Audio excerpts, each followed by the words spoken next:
মির্জা গালিব সুন্দর একটি কথা বলেছেন, একাকিত্বের যন্ত্রণায় যে মানুষটি মরে গেল, অথচ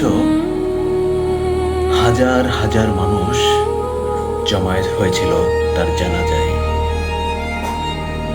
এমনটাই কিন্তু হয়।